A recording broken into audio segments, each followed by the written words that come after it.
அஸ்ட்ரோசைன் channel வாயிலாக உலகெங்கும் வாழ்ந்து கொண்டிருக்கும் சகோதர சகோதரிகளுக்கு அன்பார்ந்த வணக்கங்கள் மற்றும் வாழ்த்துக்கள். இன்றைய பதிவு ஜூன் மாத ராசி பலன்கள். இந்த ஜூன் மாதத்தினுடைய கிரக நிலைகளை பார்க்கலாம். மேசமனையில் சுக்கிர பகவான் அமர்ந்திருக்க, ரிஷபத்தில் சூரியன், அதாவது இந்த சூரியனுடைய பெயர்ச்சியானது சரியாக 15/6/2025 அன்று ரிஷபத்திலிருந்து மிதுனத்துக்கு பயிற்சியாகிறார். குரு பகவான் மிதுனமனையில் வீட்டிருக்க, புதன் என்கின்ற கிரகமானது வருகின்ற, அதாவது 7/6/2025 அன்று அந்த புதன் பகவான் மிதுனத்தில் ஆட்சி பலத்தோட வலிமையாக அமர்ந்திருக்க, அதே சமயத்தில் வருகின்ற 22/6/2025 அன்று புதன் பகவான் கடகமனைக்கு பயிற்சியாகிறார். கடகத்தில் நீச்சமாக இருக்கக்கூடிய செவ்வாயினுடைய பயிற்சியானது வருகின்ற 7/6/2025 அன்று சிம்மமனைக்கு இந்த செவ்வாய் பயிற்சியாகிறது. சிம்மமனையில் கேது பகவான் வீட்டிருக்க, கும்பத்தில் ராகு அமர்ந்திருக்கக்கூடிய இந்த சூழலில் சனி பகவான் மீனத்தில் அமர்ந்திருக்கக்கூடிய இந்த கிரக அமைப்புகளினுடைய அடிப்படையில் இந்த ஜூன் மாதம் என்ன மாதிரியான பலன்கள், சாதகம் என்ன, பாதகம் என்ன, எதை செய்யலாம், எதை செய்யக்கூடாது, எந்த தெய்வத்தின் வழிபாடு எடுத்தால் நல்லது என்கின்ற தன்மையை பற்றித்தான் இந்த பதிவில் டீட்டெயிலாக நம்ம பார்க்க போகிறோம். அதற்கு முன்னால் நம்மளுடைய சேனலை நீங்கள் ஃபர்ஸ்ட் டைம் பார்ப்பவர்கள் என்றால் மறக்காமல் சப்ஸ்கிரைப் பண்ணிக்கிங்க. மீனம் ராசி அன்பர்களே, இந்த ஜூன் மாதம் எப்படி இருக்கும் அப்படின்னு பார்க்கும் பொழுது, உங்கள் ராசிநாதனான குரு பகவான் 4ஆம் இடம் என்று சொல்லக்கூடிய சுகஸ்தானத்தில் அமர்ந்திருக்கக்கூடிய அமைப்பு இந்த மாதம் இருக்கிறது. அது யாரோட சேர்ந்திருக்கு அப்படின்னா புதனோட சேர்ந்திருக்கு. அப்போது புதனும் குருவும் இணைவு பெற்று 4ஆம் இடமான சுகஸ்தானத்தில் அமர்ந்திருக்கு உங்கள் ராசிநாதன். அப்போது உங்கள் ராசியிலே சனி உட்கார்ந்துருக்கார். சனி என்பது உங்கள் ஜாதகப்படி யார் லாபத்தை கொடுக்கக்கூடியவன், லாபத்தை கொடுக்கும். ஆனால் அதே சமயத்தில் விரயத்தை கொடுக்கக்கூடியவனும் அதே சனி பகவான் தான். அப்போ உங்களுக்கு ஜென்ம சனி இருக்கு. ஜென்ம சனி என்ன, உங்கள் ராசிநாதனான சந்திரன் மீது சனி பகவான் உட்கார்ந்துருக்கார். அப்போ என்ன நடக்கும், மனதை மறைக்கக்கூடிய சில நிகழ்வுகள் இருக்கும். அப்போ என்ன, டிசிஷன் மேக்கிங்கில் சரியாக இருக்கணும். ஒரு தடவைக்கு 2 தடவை யோசிக்கணுங்கிறத இந்த மீனராசி என்பர்கள் ஞாபகத்தில் வைத்து கொள்ளுங்கள். ஏன் திரும்ப திரும்ப சொல்கிறேன் அப்படின்னா, சந்திரன் உங்கள் மனம், அந்த மனதுக்கு மேலே இருட்டு கிரகம் என்று சொல்லக்கூடிய விரையாதிபதி என்று சொல்லக்கூடிய சனி பகவான் மேலே உட்காரும் போது உங்களுடைய மனது, சந்திரனுங்கிறது மனது, சந்திரனுங்கிறது உடல், சந்திரனுங்கிறது என்ன, உங்கள் தாய். ஸோ இது மறைக்கக்கூடிய நிகழ்வு இருக்கிறதுனால மனம் குழம்பி எதையாவது தப்பான ஒரு டிசிஷன் எடுக்கக்கூடிய சந்தர்ப்பங்களை உருவாக்கிறோம். ஸோ அந்த இடத்தில் தான் இந்த மீனராசி என்பர்கள் கவனம். அப்போ என்ன சொல்ல வரேன் அப்படின்னா, புதிய விஷயங்கள் எதையாவது ஒன்று செயல்படுத்தும் போது புதுசாக அது யோசிக்கணும். இது சரியா தவறா, இது நமக்கு சூட்டபுளா இல்லையா, இதனால் என்ன விளைவு என்பதை கலந்து ஆலோசித்து ஒரு முடிவு எடுக்கணும். இங்கே தான் நீங்கள் தப்பு பண்ணாமல் பார்த்துக்கணும் இந்த மீனராசி என்பர்கள். 2ஆம் இடம் உங்களுடைய குடும்பஸ்தானத்தில் சுக்கிரன் அமர்ந்திருக்கார். அப்போது கையிருப்பு பணக்காரகனான சுக்கிரன் 2ஆம் இடத்தில் இருக்கும்போது தனம் கொடுக்கும், அதில் எந்த மாற்று கருத்தும் இல்லை. ஆனால் அதே சுக்கிரன் தான் உங்களுக்கு 8க்குரியவன், அட்டமாதிபதி. இந்த மீனத்துக்கு ஆகாத ஒரு கிரகம் சுக்கிரன் அப்படின்னு சொல்லுவேன். அப்போ அவர் 8ல் இருக்கிறதுனால பணம் கையாளுகின்ற விஷயத்தில் கவனமாக இருக்கணும். இங்கே தான் பணத்தை டீல் பண்ணக்கூடிய விஷயத்தில் கவனமாக இருக்கணும். ஏன்னா சந்திரன் மறைந்து, உங்கள் மனசு மறைந்து எதையாவது ஒன்று, பணத்தை முன்பின் தெரியாதவர்கள் அல்லது ஒரு பிஸ்னஸ் எதையாவது ஒன்று பண்ணணும், அதாவது முன்பின் அறிமுகம் இல்லாமல் எதையாவது ஒன்று செஞ்சு அதில் ஒரு குழம்பி அப்புறம் ஒரு மனம் பாதிக்கக்கூடிய ஒரு நிகழ்வுக்கு சென்று விடும். ஏன் இதை செஞ்சோம் அப்படின்னு நீங்களே கேள்வி கேட்குற மாதிரி ஆகிவிடும். ஸோ அதனால் பணம் கையாளுகின்ற விஷயங்கள், வாக்கு ஸ்தானம், எதை வாக்கு கொடுக்கணுமோ அதை வாக்கு கொடுக்கணும். ஏன்னா 8ஆம் அதிபதி 2ஆம் இடத்துல இருக்காரு. 8 என்பது ஒரு வழியை கொடுக்கக்கூடியதல்லவா. அப்போ குடும்பத்திலும் கொஞ்சம் அனுசரித்து போகணும். அது சுக்கிரன் அல்லவா. பெண்கள் சம்பந்தப்பட்ட விஷயங்கள் கொஞ்சம் விட்டு கொடுத்து குடும்ப உறுப்பினர்கள் கொஞ்சம் விட்டு கொடுத்து, இந்த மீனம் இப்போ கண்டிப்பா விட்டு கொடுத்து அனுசரணையோட செல்லணுங்கிறத ஞாபகம் வச்சுக்கோங்க. குடும்ப விஷயத்தில் இப்பதான் நீங்க சண்டை போட்டீங்கன்னா பழைய விஷயங்கள் எல்லாம் பேசி எதையோ பண்ணி பெருசுப்படுத்தக்கூடிய தன்மைகளை உருவாக்கிடும். ஸோ கவனம். அப்போ அந்நூனியத்தை வளர்த்து கொள்ள வேண்டும் என்பதை ஞாபகத்தில் வைத்துக் கொள்ளுங்கள் இந்த மீனராசி அன்பர்கள். 4ஆம் இடம் நல்லா இருக்கு. 4ஆம் அதிபதி வலுவா இருக்கு. சுகஸ்தானம் நல்லா இருக்கு. சுகஸ்தானத்தை பெருக்கிக் கொள்ளக்கூடிய தன்மை இருக்கு. வீடு வண்டி வாகனங்கள் வாங்கலாமா அப்படின்னு கேட்டிங்கன்னா எஸ், வாங்கலாம், தப்பே கிடையாது. ஆனால் என்ன, அது சரியான லொக்கேஷனா, இல்லை டாக்குமெண்ட் சரியாக இருக்கா? ஸோ இது எல்லாத்தையும் 100% செக் பண்ணணும் இந்த மீனராசி என்பர்கள். ஸோ மற்றபடி வாங்குவதில் எந்த பிரச்சனை இல்லை. குழந்தைகள் நலன் சார்ந்த விஷயங்கள் திருப்தி இருக்குமா? நல்லா இருக்கு. குரு பகவான் நல்லா இருக்கார், புதனோடு சேர்ந்திருக்கார். கல்வி நன்றாக வரும், கல்வி இருக்கும். சின்ன சின்ன தடைகளை கொடுத்தாலும் மனம் குழம்பிக் கொண்டு இருக்கும். இதில் போகலாமா, அதில் போகலாமா, இந்த கோர்ஸ் எடுத்து படிக்கலாமா, அந்த கோர்ஸ் எடுத்து படிக்கலாமா. ஸோ இந்த மாதிரி குழப்பம் என்கின்ற தன்மை இந்த மீனராசி என்பவர்களுக்கு நிச்சயமாக ஏற்படுத்தும்.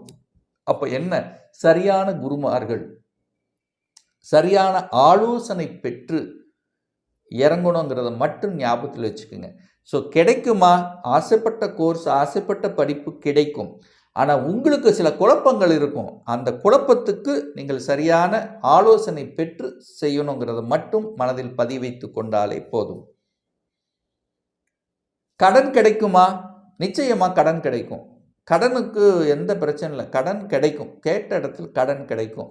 ஆனால் தன்னுடைய கெப்பாசிட்டிக்கு மேலே கடன் போகக்கூடாது. இந்த மீனராசி என்பர்கள் கடன் என்கின்ற விஷயத்தில் கவனமாக இருக்க வேண்டும். இனி வருகின்ற 1 வருடத்துக்கு அல்லது 2 வருடத்துக்குன்னே வச்சுக்கலாம். கடன் தன்னுடைய கெப்பாசிட்டிக்கு மேலே போகக்கூடாது. வம்பு வழக்கு கோர்ட்டு கேஸ் இது விஷயத்துக்கு போகக்கூடாது. போனீங்கன்னா தீர்வு இல்லை, அவ்வளோதான். 2 வருஷம் அதுக்குள்ளேயே போட்டு அலைஞ்சு திரிஞ்சு அப்புறம் ஒரு மனசு பாதிக்கப்பட்டு ஒரு குழப்பமாகி ஸோ இப்படி ஒரு 2 வருஷத்துக்கு தீர்வு கிடைக்காது, அவ்வளோதான். அப்போது இந்த மாதிரி நெகட்டிவ் விஷயத்துக்கு மீனம் போகக்கூடாது என்பதை ஞாபகத்தில் வைத்து கொண்டு செயல்படுத்துங்கள். 8ஆம் இடம் குரு பார்க்குறார். கண்டிப்பாக நீங்கள் ஊரை விட்டு வெளியில் போகிறதுக்கு சூப்பர். இந்த காலகட்டம் உங்களுக்கு சிறப்பு. குடும்பத்தை எல்லாம் விட்டுட்டு நிறைய மீனராசி என்பவர்கள் இப்போ வெளிநாடு, வெளி மாநிலம், அந்நிய தேசம் போக வேண்டிய நிர்பந்தம், போக வேண்டிய கட்டாயம் ஒரு சிலருக்கு ஏற்படுத்தும். அதை ஏற்றுக்கொள்ளுங்கள், அவ்வளோதான். ஸோ 8ஆம் இடம் என்பது வெளிநாட்டு சம்பந்தம். ஏன்னா குரு பார்க்குறார், நீங்கள் பார்க்குறீங்க, நீங்கள் 8ஆம் இடத்தை பார்க்குறீங்க, நீங்கள் 12ஆம் இடத்தை பார்க்குறீங்க. 12ங்கிறது வெளிநாடு. அப்போ வெளிநாட்டை பார்த்து கொண்டிருக்கிறீர்கள். வெளிநாட்டுக்கு போகணுங்கிற என்ன உணர்வுகளை உங்களுக்கு ஏற்படுத்தி கொண்டிருக்கும். அப்போ வெளிநாட்டில் நீங்கள் வெளி மாநிலத்துக்கு அப்ளை பண்ணீங்கன்னா கிடைச்சிரும். அப்போ என்ன, குடும்பம் ஒரு சைடு இருக்கும், நீங்கள் ஒரு சைடு இருப்பீங்க. ஸோ அதுதான் ஒரு வழி, அவ்வளோதான். ஸோ இந்த மாதிரியான சின்ன வழிகளை கொடுக்குமே தவிர மற்றபடி பெரிய பாதிப்பு ஒன்றும் ஏற்படுத்தாது. அப்போ வெளிநாடு, வெளி மாநிலம், அந்நிய தேசம் இதுக்கெல்லாமே மீனத்துக்கு சூட்டபிள் இந்த காலகட்டம் அப்படிங்கிறத மனசுல பதிய வைத்துக் கொள்ளுங்கள். 10ஆம் இடத்தை குரு பார்க்கிறார். தன் வீட்டை தானே பார்த்து வலுப்படுத்துகிறது. அப்போ மாற்றம் உண்டா? உண்டு. தொழில் மாற்றம், உத்தியோக மாற்றம், ஊர் மாற்றம், இடமாற்றம், இந்த மாதிரி மாற்றங்கள் கிடைக்கக்கூடிய ஒரு மாதம் ஜூன் மாதம். எது வந்தாலும், எந்த மாற்றம் வந்தாலும் அதை ஏற்றுக்கொள்வது புத்திசாலித்தனம். ஒரு டிபார்ட்மெண்ட் டு டிபார்ட்மெண்ட் சேஞ்ச், ஒரு ஏதோ ஒன்று சேஞ்ச் பண்ணுறாங்க, ஏற்றுக்குங்க, அவ்வளோதான். ஒரு இடமாற்றம் கொடுக்குறாங்க, ஏற்றுக்குங்க, அவ்வளோதான். ஏன்னா திருப்திங்கிறது உங்களுக்கு இருக்காது. இந்த மீனராசி என்பவர்களுக்கு வேலையில், தொழிலில் திருப்தி இருக்காது. ஆனால் வேலையை மட்டும் அவசரப்பட்டு உதறி தள்ளிவிட்டு அதற்கப்புறம் தேடுதுங்கிறது இப்போ வேண்டாம். ஏன்னா உங்களுடைய மனம் சஞ்சலப்படும். தேவையில்லாத டிசிஷன் எடுக்காதீங்க. வேலை மாறணுமா, இன்னொரு வேலை அமைச்சுக்கிட்டு மாறுங்க. அவசரப்பட்டு டிசிஷன் எடுத்து குழம்பிக் கொண்டு அப்புறம் ஒரு தடுமாற்றம் ஆடிக்கொண்டு அப்புறம் வேலையை தேடும்போது அப்புறம் இது கிடைக்கல அது கிடைக்கலங்கிற புலம்பல் வேண்டவே வேண்டாம் மீனராசி என்பர்கள். எப்படி இருந்தாலும் ஏதோ ஒரு ரூபத்தில் உங்களுக்கு ஒரு புலம்பல்ங்கிறது இருக்கும். நான் இல்லைன்னு நான் சொல்லவே இல்லை. ஏன்னா மன திருப்தி அடையாது. ஆனால் இப்போ என்ன மாற்றம் வருதோ அதை ஏற்றுக்குங்க. ஏற்றுக்கிட்டு நடத்துட்டீங்கன்னா உங்களுக்கு பெரிய இடர்பாடுங்கிறது இல்லை. ஒரு சிலருக்கு இந்த மாதம் பார்த்தீங்கன்னா மீனராசி என்பவர்களுக்கு குருவும் புதனும் இணைந்து 1, 4, 7, 10ஆம் அதிபதிகள் இணைகிறது. அதிர்ஷ்ட கேந்திரம் அப்படின்னு சொல்லுவோம். 1, 4, 7, 10 திடீர் அதிர்ஷ்ட வாய்ப்புகள் வரும். ஒரு சிலருக்கு திடீர் ப்ரமோஷன் கிடைச்சிரும். வேலைக்காக தேடிக்கொண்டிருப்பவர்களுக்கு நல்ல வேலை அமைந்து விடும். ஸோ இடமாற்றம் இதெல்லாமே மாற்றம். வேலைக்கு ஒரு நல்ல மாற்றத்தை கொடுக்கக்கூடிய ஒரு நல்ல மாதம் இந்த ஜூன் மாதம். லாபாதிபதி போய் உங்க ராசியில் உட்கார்ந்துருக்கார், லாபமும் கிடைக்கும். அதே விரையாதிபதி போய் உங்க ராசியில் இருந்திருக்கார், லாபமும் கிடைக்கும், விரயமும் உண்டாகும். அப்போ இது நீங்க கண்ட்ரோல் அப்படிங்கிறது ரொம்ப முக்கியம். அப்போ பணம் உண்டா? உண்டு. விரயம் உண்டா? உண்டு. ஸோ இதை மைண்டில் வைத்து கொண்டு செயல்படுத்துங்கள். ஸோ ஆக மொத்தம் இந்த ஜூன் மாதம் ஒரு மாற்றங்களை கொடுக்கக்கூடிய, மாற்றத்தை உண்டாக்கக்கூடிய ஒரு நல்ல மாதமாக இந்த மீனத்துக்கு அமையும். ஒரு நல்ல தெய்வ வழிபாடு, உங்கள் ராசிநாதனை ஆக்டிவேட் பண்ணிக்கங்க. வியாழக்கிழமை என்று தட்சிணாமூர்த்தி சென்று வழிபடுவது அனைத்து விதத்திலும் மேன்மையை ஏற்படுத்தி கொடுக்கும். இப்போ நான் சொன்னது கோச்சார ரீதியாக இந்த ஜூன் மாதத்தினுடைய ஒரு பொதுவான பலன்கள். ஒரு துல்லிய பலன் வேணும்னா உங்கள் ஜாதகத்தில் கிரகங்கள் எப்படி இருக்குது, என்ன ஆதிபத்தியம் பெற்றிருக்கு, எந்த டிகிரியில் இருக்குது, நடப்பு தசாநாதன், புத்திநாதன், அந்தர்நாதன், சூட்சமநாதன் எந்த தன்மையில் இருக்குது என்பதை பொறுத்து நீங்கள் கேட்கக்கூடிய எந்த கேள்வியாக இருந்தாலும் சரி, இந்த 2025 சொந்த தொழில் செய்வதற்கான விதி கொடுப்பினை நம்முடைய ஜாதகத்தில் இருக்கா, அப்படி இருக்கக்கூடிய பட்சத்தில் எப்போ நம்ம சொந்த தொழிலை ஆரம்பிக்கலாம், என்ன கோர்ஸ் படிக்கணும் அப்படிங்கிற கொடுப்பினை நம்முடைய ஜாதகத்தில் இருக்கு, எந்த கோர்ஸ் படித்தா நம்முடைய ஃபியூச்சர் நன்றாக இருக்கும், திருமணம் தடைப்பட்டு கொண்டே இருக்கிறது, எப்போதான் நமக்கு திருமணம் நடக்கும், குழந்தை பாக்கியம் கிடைக்கும், எப்போ நமக்கு இடமாற்றம் ப்ரமோஷன் அமையும், இது போன்ற கேள்விகளுக்கு துல்லியமான பதிலை நம்மால் கூற முடியும். ஒரு பர்சனல் கன்சல்டேஷன் எடுத்துக்கணும், சுய ஜாதகம் பார்க்கணும் என்று விருப்பமுடைய அன்பர்கள் டிஸ்பிளே தெரியக்கூடிய நம்பருக்கு ஃபோன் கால் மூலியமாகவோ வாட்ஸ்அப் மூலியமாகவோ தொடர்பு கொண்டு நேரடியாகவோ அல்லது ஆன்லைன் மூலமாகவோ கன்சல்டேஷன் எடுத்துக்கலாம். நம்முடைய அலுவலகம் கோயம்புத்தூரில் அமைந்துள்ளது. அதாவது கோயம்புத்தூரிலிருந்து மேட்டுப்பாளையம் செல்லும் வழியில் வெள்ளக்கிணர் பிரிவு பக்கத்தில் அன்னபூர்ணா ஹோட்டலுக்கு அருகே அமைந்துள்ளது. பிரியர் அப்பாயின்மெண்ட் வாங்கிட்டு நேரடியாக கன்சல்டேஷன் எடுத்துக்கலாம். ஆன்லைன் மூலமாகவும் கன்சல்டேஷன் உண்டு.